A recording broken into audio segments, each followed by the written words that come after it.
अदाकारा मीरा ने कहा है कि उम्र की अदायगी के बाद बहुत बदल गई हूँ, लेकिन शोबिस से किनारा कशी करने या इंडस्ट्री बदलने का कोई इरादा नहीं।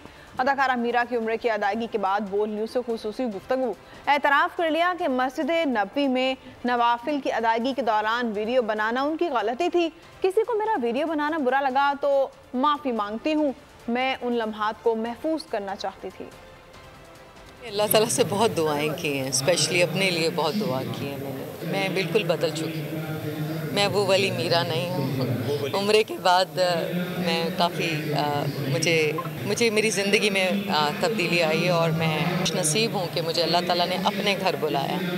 मैं खुशनसीब हूँ कि मैं आशिक़ रसूल हूँ। एक्चुअली मैं एक्साइटेड थी, वो मेरी गलती है, मैं सबसे माफ़ी मांगती हूँ।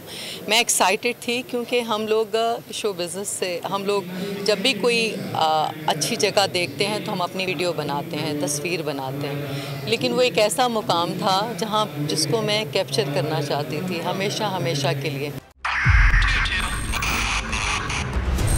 मोबाइल लोन एप्लीकेशन से कर्ज लेना आवाम के लिए अजाब बन गया। सूद की ज्यादती और धमकियां, शहरी ने अपनी जान ले ली। बोल ने दिया अपने आवाम का साथ, उठाई इस स्कैम के खिलाफ आवाज। जो है लोन देने के हवाले से फ्रॉड बन रही है और लोगों की जिंदगियों से और इनकी इज्जतों से भी खेल रहे हैं। तो मैं ये समझता हूँ यहाँ पे 2-3 बड़ी अहम चीज है। ये है कि ऐसी एप्स जो कि एक्सेस प्रोवाइड कर देती हैं टू दी कॉन्टैक्ट्स और उसके अलावा टू द गैलरी।